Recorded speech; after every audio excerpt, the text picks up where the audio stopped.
Action pour la conservation de la biodiversité en Côte d'Ivoire est une ONG environnementale active depuis 2008. Pour bien mener ses activités, l'ONG a identifié 5 commissions techniques en vue de prendre en compte l'essentiel des problématiques liées à la conservation de la diversité biologique.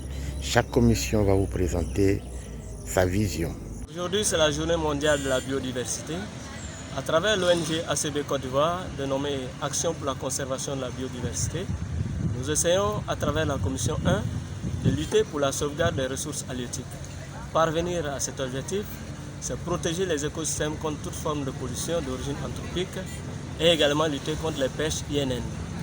En plus de toutes ces actions, nous essayons de réunir la communauté scientifique et autres autorités vers l'objectif de création d'aires marines protégées, habitats appropriés pour la sauvegarde de la biodiversité, vu que ce sont des nurseries, des frayères et autres habitats de repos d'organismes aquatiques. Lors des 5 précédentes extinctions de masse, la Terre a perdu 75% des espèces vivantes.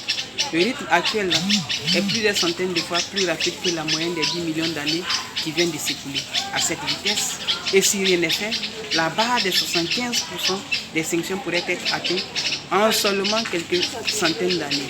Étant conscient de ce fait, notre ONG, à travers sa commission 2, vise à contribuer à la conservation de la faune terrestre à statut particulier, en assurant une connaissance de cette faune et surtout en veillant à la prise en compte au respect des politiques de gestion de cette faune. La commission 3 de l'ONG Action pour la conservation de la biodiversité en Côte d'Ivoire s'intéresse à la conservation de la flore et des écosystèmes fragiles ou spéciaux. Pour cela, nous nous sommes fixés 3 objectifs. En 1, rédiger le livre rouge de la flore menacée de Côte d'Ivoire. En 2, organiser un suivi et un contrôle des espèces végétales envahissantes. En 3, suivre la dynamique des écosystèmes fragiles ou spéciaux. Aujourd'hui, face à la dégradation continue de la biodiversité, il est important que les communautés locales puissent être impliquées dans les stratégies de conservation. La commission 4 de notre ONG veille à la gestion participative des ressources naturelles biologiques à travers 3 objectifs. Premièrement, concevoir une approche pour une implication effective des populations dans la conservation des espèces et des habitats menacés.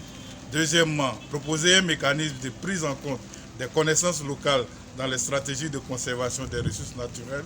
Et troisièmement, déterminer les principales pesanteurs dans l'implication effective des populations dans la gestion des ressources naturelles.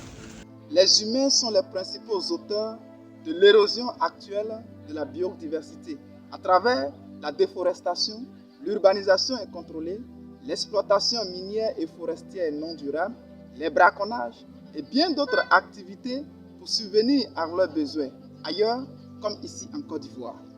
L'ONG, à travers sa commission 5, souhaite contribuer à la communication pour l'adoption de comportements éco-citoyens. Ainsi, des activités de sensibilisation et d'éducation environnementale sont régulièrement conduites dans les écoles, riveraines, des aires protégées et des forêts communautaires susceptibles d'abriter une biodiversité importante. Ces actions engagent toutes les parties prenantes pour signer un pacte entre l'homme et son environnement. Pour une meilleure préservation de la biodiversité en Côte d'Ivoire, ensemble nous faisons partie de la solution.